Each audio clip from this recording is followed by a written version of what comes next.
Now, as my friend just discussed the various historical developments that led to the formulation of the periodic table, but one very important historical development was observed by Moseley in 1913. His observation changed the entire understanding of the periodic table, because what he observed that there is a relationship between the X-ray spectra and the atomic number. Now, what happened was he took high energy electrons and focused them on the target, which was made up of the elements, and on the bombarding of the electrons with the target, the X-rays were produced. So what he did was he tried to find out a relationship between the X-ray frequencies which were emitted and the atomic number. And with that, he came to the conclusion that the square root of the frequency is equal to A into Z minus B. So this was the relationship that he could find out. Now, what is A and B over here? These two are a constant values, where Moseley said that these two values would be exactly the same for any element. The only thing that would change is Z. So what he did was he started plotting the graph between the square root of the frequencies and the atomic number. And what he observed was it was a straight line. Now, when he put forward his theory and his observations to the entire world, everyone was surprised. Why? Because till now, we've been studying that the periodic table was because of the atomic masses or the mass number.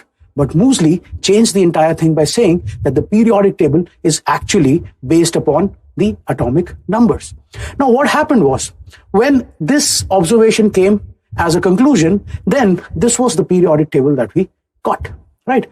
Now, in this periodic table, if you see, we have groups and periods. Now, if you look very carefully, there will be 18 groups and 7 periods. So this is how this actual periodic table was classified. Now, over here, if you take a look, there are few of the elements which are yet not discovered, but still we have the space for them. So we know that there might be a possibility that these elements would be there. Now, actually, only 114 elements till now have been discovered. So what happened was, there was this problem that occurred between the United States of America and the Soviet Union, which is Russia. What happened was they discovered an element with the atomic number 104. Now, Americans said that since they have found that element, they would name it as Rutherfordium. And the Soviet Union people, the Russians, said that, no, we have discovered it, so we will name it as Kurchatovium. Now, this was for 104 only. Now, this led to a major problem in the world of chemistry, because there were two nations now fighting for the name. So what IUPAC did was they came up with a very fine idea of the nomenclature of finding out or assigning the names to the elements which have the atomic number more than 100. So what they did was they gave us the nomenclature rules, where they said that number 1 would be denoted by Un, 0 would be denoted by nil, and similarly you will have bi, tri, and all. Now, this is the list that you would be using.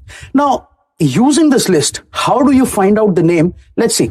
Now, 104 is 1, 0, and 4. So there are 3 numbers in it. So 1 would be Un, 0 would be nil, and 4 over here would be quad, right? So you will just merge all of them and add the word IUM after that. Now, why IUM? Whenever IUM is added, or whichever element has the word IUM in the end, that are supposed to be metals. So in the initial phases, we consider the element that we are going to find out as an metal. But then, when we start observing the different physical and chemical properties, that is the time we start saying that, okay, it might be a non-metal, it might be a metalloid. But in the initial phases, we always assume it to be a metal. So not only with 100 atomic numbers or above that, any element in the periodic table that you have, which ends with IUM, would always be a metal. Similarly, if I have, say, another atomic number, say 117. Now, how do I name that again? So for 1, it would be Un. For another 1, it would be Un again. And for 7, it would be Sept and IUM. So it would become Un septium. So